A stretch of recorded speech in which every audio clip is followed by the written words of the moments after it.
नमस्कार. आपल्या उजनी धरण अपडेट न्यूज चॅनलमध्ये आपल्या सर्वांचं मनापासून स्वागत. आज 15 जानेवारी 2024 सकाळी 6ची स्थिती उजनी धरणाची काय आहे, गेल्या 24 तासामध्ये उजनी धरणाच्या पाण्यामध्ये किती घट झालेली आहे, कालवा कितीने वाढवला आहे, नदीची स्थिती काय आहे, बोगद्याची परिस्थिती काय आहे, याबद्दल आपण सविस्तर माहिती घेणार आहोत.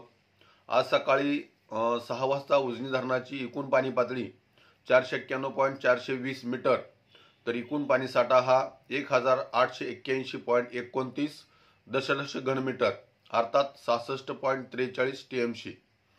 तर उपयुक्त पाणी साठा हा केवळ 78.48 दशलक्ष घनमीटर एवढा राहिला आहे, म्हणजेच 2.77 TMC पाणी आपल्या उजनी धरणामध्ये उपयुक्त साठ्यामध्ये आहे. म्हणजेच उजनी धरण मायनसमध्ये येण्यासाठी केवळ 5 ते 6 दिवसाचा कालावधी 20 ते 22 तारखेच्या आसपास उजनी धरण आपलं मायनसमध्ये आलं असेल. आणि ही जी तारीख आहे मायनसमध्ये येण्याची, उजनी धरणाच्या इतिहासातली पहिली तारीख असेल की सगळ्यात लवकर मायनसमध्ये येण्याची. म्हणजे कसं योग्य नियोजन केलेलं शासनाने याचा प्रत्येक शेतकरी आणि उजनी पण घेतंय. हे खरं म्हणलं तर दुर्दैवाची गोष्ट आहे.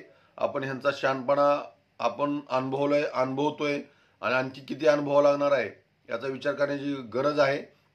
उजनी धरण सध्याला 5.17% आलेलं आहे. दररोज 1% पाणी कमी होतंय.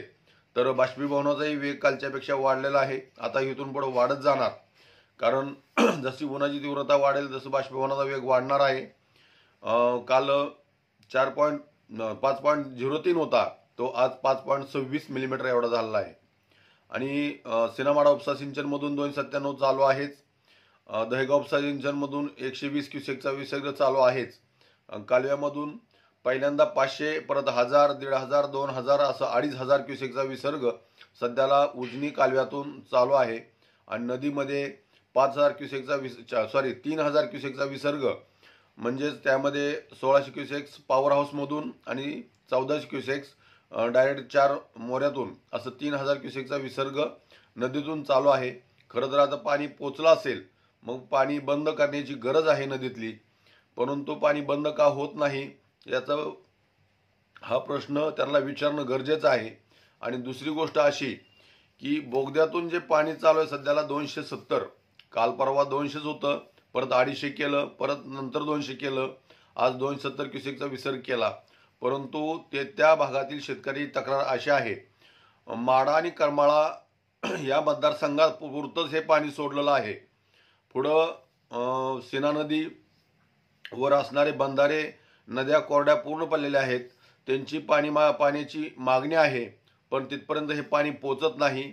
ह्यांच्या मतदारसंघापुरतं निमगाव असेल, करमाळ्यातला काय भाग असेल, या मतदारसंघापुरतंच या बोगद्यातून पाणी सध्याला चालू असल्याचा आरोप तेथील शेतकऱ्यांनी काल फोनद्वारे केला. त्यांनी व्हिडिओ पाठवला. तर बोगद्यातून पाणी वाढवण्याची गरज आहे, कारण आता उजनी मायनसमध्ये गेल्यानंतर पहिल्यांदा बोगदा बंद होतो, नंतर कॅनॉल बंद होतो. त्यामुळे बोगद्यात पाणी वाढवणं गरजेचं आहे. तेथील बंधारे भरून घेणं गरजेचं आहे, कारण पुढं उन्हाळा वासून बसलेला आहे. ह्या उन्हाळ्यात नदीवासावर वेळ भयंकर मोठी येणार आहे त्या भागातील. त्यामुळे बोगद्यातून पाणी वाढवणं गरजेचं आहे.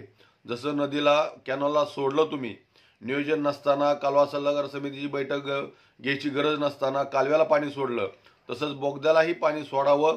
कारण तिथून पुढं बोगद्याला पाणी परत सोडायचं म्हणलं ह्यांच्या मनात आलं तरी पाणी बोगद्याला सोडता येणार नाही. त्यामुळं बोगद्याला पाणी सोडणं गरजेचं आहे, वाढवणं गरजेचं आहे. कडपर्यंत टेल टू हेड ही प्रक्रिया त्यांनी राबवली पाहिजे. फक्त 200 क्युसेकचा विसर्ग माडा भागातील जी तळी आहेत, शेततळी आहेत, ती कोणाची आहेत ते सगळ्याला ज्ञात आहे. त्यांचं भरून घेण्याचं काम चालू आहे, हे सगळ्याला माहीत आहे. मी कोणाचं नाव घेत नाही, परंतु पुढच्या शेतकऱ्याचा विचार करून बोगद्यातून पाणी वाढवण्याची गरज आहे.